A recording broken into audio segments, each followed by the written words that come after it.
in the second play, I would say that's probably the most ethereal and abstract one. That's where you play. It's the most experimental. It's where you play the most with repetition. It's where you play the most with sound in some ways. Although by the end of the plays, you get a lot of that just sort of kind of roaring back. Why don't you talk about some of that, like some of the like extreme repetitions that you have, because and maybe connected to Norwegian in the Family, because since the Norwegian in the Family, like you called that your bottleneck work, right? Like everything after Norwegian, kind of like it serves as a bottleneck. Everything has to come from that. And in Norwegian, you had just tons of repetition. And I've noticed a lot of the same repetition in later work. So why don't you talk about a little bit how this repetition functions in the quintet? Well, I do have scenes. There are some scenes when probably the two most useful examples would be when Sir Gawain ends up going on a quest. He's sent off on a quest. He and Azrael are sent off to find this beast, this beast that's been killing people all over the countryside. Azrael goes off and he's off stage. He comes back later in that play to talk with Gawain. Gawain then goes off and he kills what seems to be a mythic beast. And Gawain has probably killed many people, maybe dozens or hundreds of people in battle. But there's something different about it, because this beast that he doesn't see in this cave turns out to be a young woman, or seems to be a young woman. And he may have killed someone wrongly that he finds out by the end of the play. And so there's the repetition of him going over the things that happened in Sir Gawain and the Green Knight, which is leading to this. And then the other major arc of repetition that I use is when we see, I think it's in the third play, Sir Dagonet declares his love for Queen Guinevere. And then in the next play, or two plays later, was in one of either the fourth or fifth play off the top of my head, I don't remember, he ends up dying. And we hear back in his head two or three times the things he said to Guinevere, and she knows this. And Guinevere is a good character too, because she truly does love Arthur in some way. But Arthur is not. And Arthur loves her, I feel like, in some respects. And it's a very mature kind of love, because you know she's married to him, and she serves as the female head of state. But for some reason, Lancelot is a boob, and she has a one-night affair with him. Apparently, it's not a grand love story.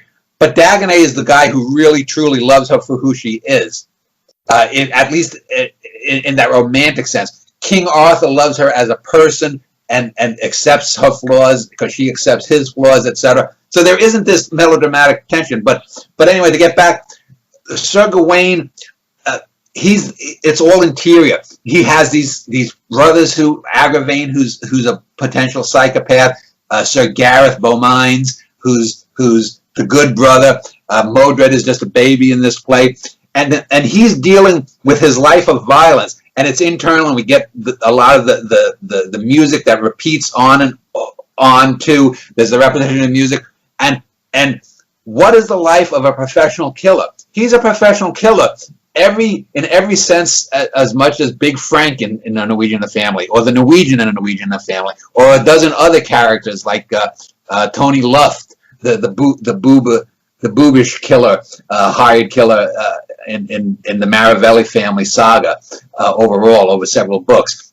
But he's someone who is having these thoughts that you wouldn't think, to go back to speaking about Julian Jaynes as we spoke earlier.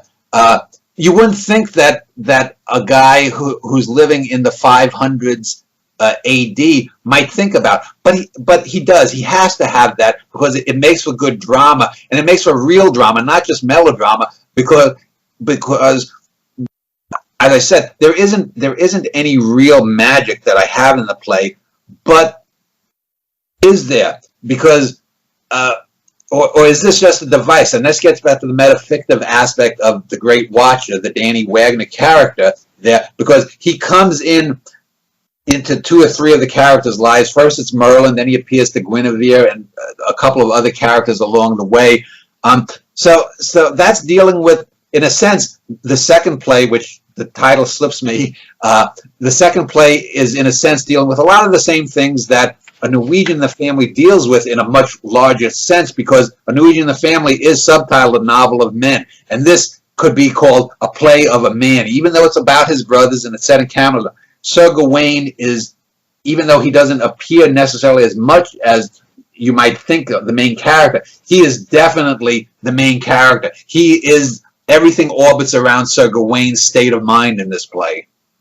Yeah, when you mentioned the killing in the cave, I did, and the magic, I didn't quite take that literally. I mean, I just always assumed, reading that these are just kind of like the phantoms of his own mind, like in the sense, like when Sir Gawain ends up, killing who he ultimately thinks is a young woman, and getting like very emotional about it. That seems just kind of like the most, like when you think of like, okay, the Arthur legend, the Camelot legend, and Sir Gawain, being this kind of like, let's call him an upstanding citizen to the degree that we could say such things as far as knights go. He would have been absolutely shocked, like in that context of hurting, an innocent woman. So it just struck me as this is clearly like, this is a manifestation of some of his like deepest fears. Like, what do I not want to be responsible for? Well, here you go, responsible for the death of a young woman, seemingly for no reason whatsoever. But the thing is, as a warrior and having battled the Romans, he's probably burned down towns and been responsible for the deaths of the females. But here he sees the face of the woman. He's in this dark set. All he sees is basically the outline of the face of the woman. Nothing else is around it. Is this in his mind? Is this in a physical cave? But the image is burned into his mind of a seemingly attractive young blonde woman, I believe it is. Maybe it's a redhead, but it's an attractive young woman. And this would go against all of these claims of chivalry and whatnot. So this is the thing that is getting to him. Yeah. And the other thing is, because of the way that it's presented, like somewhat of a black comedy in some respects, you don't really think of Sir Gawain, or even like most of these knights for that matter, up until maybe the end.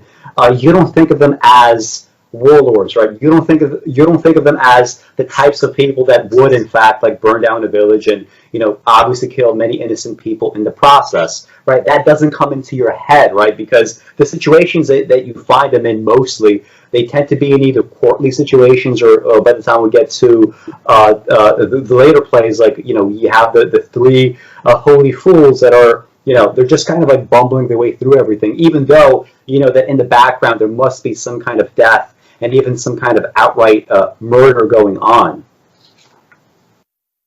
And I think it's the second play, or maybe it's the later, but there's a really good scene with Sir Azrael. I think it's in the second play when he meets up with Sir Azrael, and Azrael had come back from his quest. They're at a bar, and they end up talking with the barkeeper about the tournament, the jousting tournament, which was won by Sir Eric, who's another famous knight who was later eclipsed. Eric and Enid were later eclipsed by Lancelot and Tristram, but he wins the battle very easily. And Bar keeps saying, "Well, maybe if you were there, Sir Gawain, you would have beaten him or whatnot." And it's talked a very modern sporting event.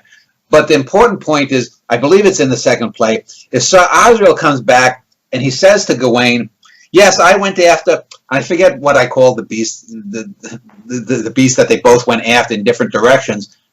And Azrael, there's something called a terror beast and a questing beast. Yeah. And the questing beast is a real beast from the earlier cycle. That anyway, but the terror beast, and Azrael swears that he killed the terror beast, which then for Gawain, well, if he actually killed the terror beast, this wasn't the terror beast trying to portray itself as a young woman. This might have been a young woman, which only deepens the existential angst that Gawain must be feeling, because his great friend, his rival, his friendly rival, Sir Azrael, who was a minor knight who, as far as I know, never had anything. But I like the name Azrael. I like it because it's an angel. It's the angel of not the angel of death, the angel of something or other. I like the name Azrael. I remember from 30 years ago when I worked in a warehouse that distributed magazines, I remember there was an Azrael that took over for Batman for a couple of years when Bane broke Batman's back, just to put it in a popular context. So I like the name Azrael. So I said, let me make Azrael a major player here, or at least a good secondary player. And so Azrael is in a sense the real rival to Gawain here. But if Azrael kills the Terror Beast, then who or what did Gawain do? And this brings in a whole Beowulf angle because later on in the plays, and we'll talk about it when we get to the next play, there's a sense of Grendel and Grendel's mother coming back, something coming back to haunt Gawain. So.